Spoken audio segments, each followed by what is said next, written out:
What's up, zoners? Welcome to the Week 6 Waiver Wire ad show. I'm going to be going through all of the players that you should add to your teams off the waiver wire and how much you should spend on them. If that sounds interesting to you, hold on for 7 seconds. You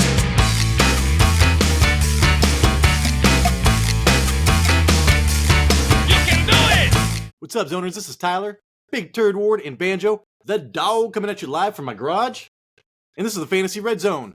Today's episode. So like I said in the intro, this is our Week 6 Waiver Wire ad show. I'm going to go through all of the players that you should add. I typed all this out in a list. I'm going to share this with you right now. So starting off with running backs. First up, Amari DiMercado. I would spend $10 on him. He led Arizona with 10 carries for 45 yards and a touchdown. He also had 3 targets after Connor left with a knee injury. Connor has missed games due to injury every single year in his 6 seasons played. So this is not uncommon for him to get injured and miss some time. This dude right here is an undrafted rookie with the new head coach coming from the Eagles, dude. So you know they like to run the fucking ball if they can. He had 4 targets last week versus San Francisco, even with a healthy Connor. So they are already putting him in the mix. He's already getting snaps. And now here his opportunity is going to go through the roof without Connor. This team is surprisingly good. He does have a rushing quarterback, but still, dude, Connor has been able to produce with that. They are at the Rams next week. The Rams are giving up the 22nd most points to running backs this year at 14.2 points per game. That is not a great matchup, but still, he could be a flex if Connor does not play. Next up, this dude has been on here since week 1. Tyjae Spears. I would spend $10 on Tyjae Spears. If I was a Derrick Henry owner, I'd spend like fucking $20, $30, man. He recorded 33 snaps last week, his most since week 1 when he outsnapped Henry. Today, he had 7 rushes for 34 yards and a touchdown, 4 receptions on 5 targets for 35 yards, dude. So this guy, every time he touches the ball, man, he looks electric. He is super efficient.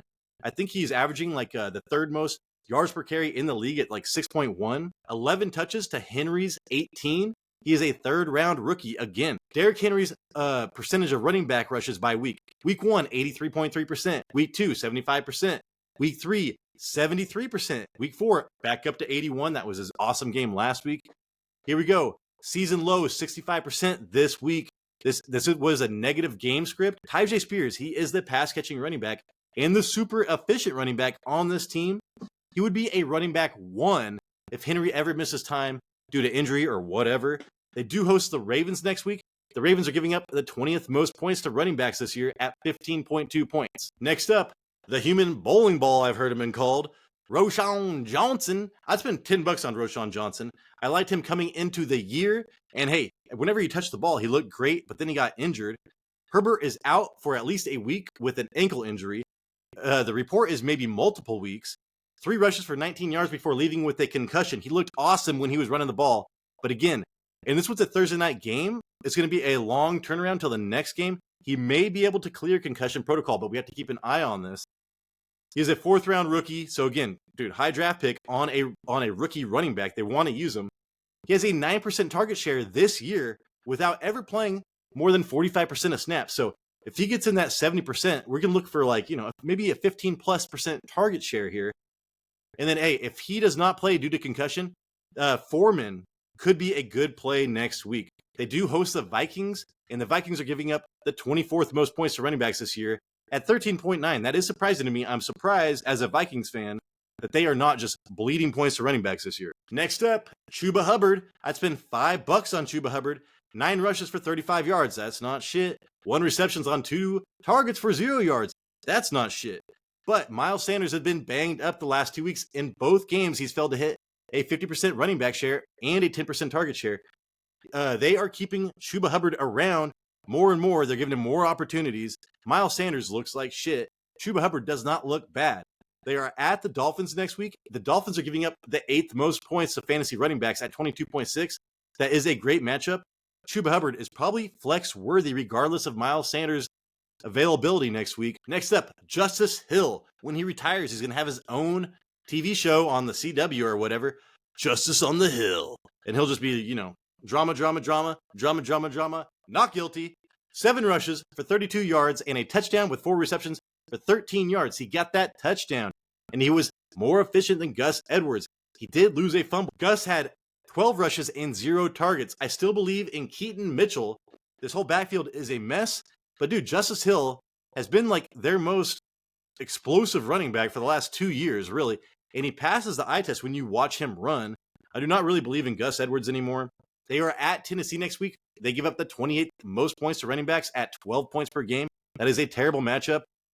I probably just want to pick up Justice Hill and see what happens. I don't think I would start him next week. Next up, I was really into this rookie before the season started, Kendre Miller. I'd spend $1 on him. After logging only 5 snaps last week, he rushed for 12 times for 37 yards. Big deal was 4 receptions for 53 yards this week versus the Pats. It was a blowout, so he got more time. He is a third-round rookie. Again, a high draft pick, running back. Running back 2 if Kamara ever goes out. And, Kamara has been kind of fragile the last couple of years. They are at the Texans next week, and the Texans are giving up the 7th most points to running backs at 23 points per game. And this is one of my favorite backups in the league. I keep on talking about him. Jordan Mason, I had him last year. I think I started him and he got me a touchdown or a decent game. I can't remember. I would spend $1 on Jordan Mason, 10 rushes for 59 yards and a touchdown with 1 target versus Dallas this week. It was a blowout, but still, he was much more efficient running the ball than CMC this week. Mitchell is a walking crash dummy, dude. This fool fucking gets injured brushing his teeth or some shit. His knees buckle every time. Oh my God. Undrafted second-year player, and I think that is a big deal. Alfred Morris, there's a lot of other people I should probably look up, but Kyle Shanahan loves undrafted running backs, man. He makes a point of it. He would be a running back 2 if CMC misses time. If he got the job to himself without Elijah Mitchell, he could be a running back 1. They are at Cleveland next week, and dude, they give up like the fucking 3rd least points to, running back. So at 11.9, terrible matchup next week. He is just one of the most valuable handcuffs in the league to me because I am out on Elijah Mitchell. All right, guys, on to the wide receivers. Josh Downs is the first one here. $10 I would spend on Josh Downs. 6 receptions on 6 targets for 97 yards this week. He's had a 12-target game, dude, in the beginning of the year, and a 7-target game so far this season. He has an 18% target share heading into this game, and then he led with everything, so that has only gone up. He ranks second only to Michael Pittman Jr. on this team in red zone looks. He's a 3rd-round rookie wide receiver this year. If Shane Steichen drafted a fucking wide receiver, I want some of that. Anthony Richardson does not do so well with Josh Downs, but Gardner Minshew does, and Anthony Richardson might need a new shoulder after this game. We are waiting for the MRI to see how long he's going to be out. So Josh Downs, look for him to be hyper-targeted, maybe the most productive wide receiver on this team until Anthony Richardson returns. They are at Jacksonville next week, and Jacksonville has given up the 21st most points to wide receivers this year at 25.2. That's not a great matchup. Next up, Zay Jones. I would spend $5 on Zay Jones, out with a knee injury the last 2 weeks, and then he caught 3 receptions on 5 targets and a touchdown before leaving with the same knee injury in the 3rd quarter. And then Calvin Ridley just went off. 7 targets and a touchdown in week 1, 6 targets before getting hurt in week 2. This guy is super involved, more involved than Christian Kirk when Zay Jones is playing. He is opposite of Ridley in the 2 wide receiver sets, and he is an obvious red zone target for T-Law. They host the Colts next week, and the Colts are giving up the 9th most points to wide receivers at 35.1. That is a great matchup. Next up, Curtis Samuel. He is the Swiss Army knife of Eric Bieniemy. $5 I'd spend on him. 6 receptions on 7 targets for 65 yards and a touchdown last week versus the Bears. He had a rushing touchdown a week before that. I thought that rushing touchdown was pretty fluky. But hey, man, now he's getting some decent red zone looks. 15 targets over the last 2 games. That's decent. 16% target share to Terry's 18%. We think about Terry McLaurin getting all the targets, having that high target share. Dude, Curtis Samuel is almost there with him. And hey, Curtis Samuel has 50 or more yards in 4 of his 5 games this year. His floor is pretty high. It's not like he's going to goose egg you.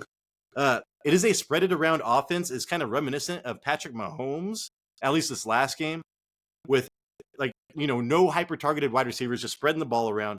So that is scary, especially with Logan Thomas coming on hard. They are at the Falcons next week, and they are giving up the 27th most points to wide receivers. They have got really good cornerbacks, so that is a bad matchup. Next up, Josh Reynolds. He was on here for the first couple of weeks. 4 receptions and 5 targets for 76 yards and a touchdown this week.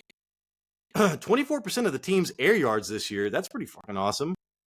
But the thing is, Sun God, Gibbs were out this week, and then Jameson like I think he was like the number 12 overall pick in the 2022 draft. He was on a snap count because it was his first game back from gambling. So this is kind of an outlier, but it might be worth, man, if you're really hurting for a wide receiver. I think that Josh Reynolds is worth an ad. They are at the Bucks next week, and they're giving up the 16th most points to fantasy wide receivers this year at 27.7. That is an average matchup. Next up, Jonathan Mingo. He was my secret start of the week a couple weeks ago. He is a rookie, and he is getting a lot of targets. I think like at least like 5 or 6 targets a game. I would spend $1 on him. 5 receptions on 7 targets for 48 yards. Second in targets only to Adam Thielen. And Adam Thielen is fragile, man. If Adam Thielen ever went down, I would like to see what Jonathan Mingo could do. He's a second-round rookie wide receiver. So, dude, that is a super high draft pick for a wide receiver.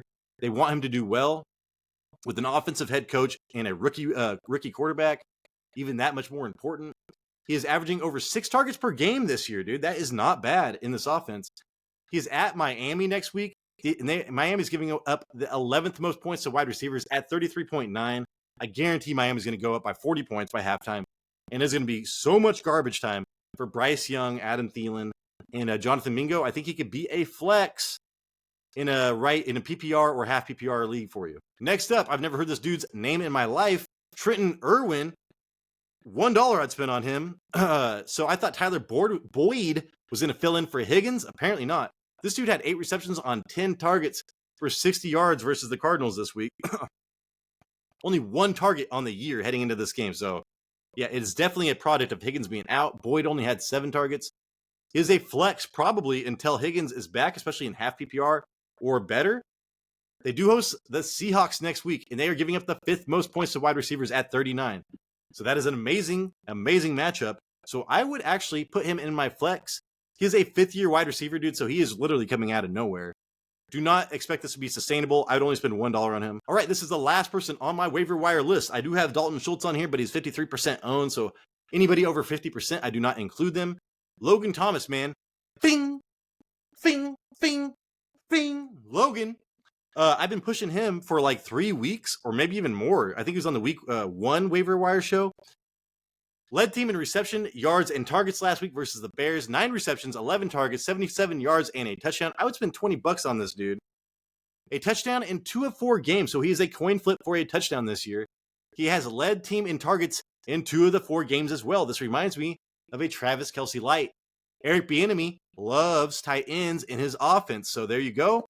And Logan Thomas forever has been a dick tease for fantasy, man. Like, he is so good sometimes, but he always gets injured. Until this fucker gets injured, man, he could be a really good starting tight end for you, a top 5 tight end. So that's kind of crazy. They are at the Falcons next week. And guess what? We just talked about the cornerbacks for the Falcons are really good.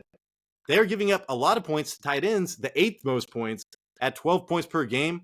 Logan Thomas, dude, spend your cash on him if you do not have a tight end and immediately insert him into your starting lineup. All right, everybody, that is the show. Thank you so much for watching. Sorry this was not earlier. It usually is, but I do have family in town. Also, if I missed anybody, please include them on the comment section, and I will include people that I missed and on Monday night's show, game. So look for comments from me as well. Hopefully I earned a thumbs up. Hopefully I earned a subscription if you're not already subscribed. We need it. We need it. This is Tyler Big Turd Ward, and I appreciate you.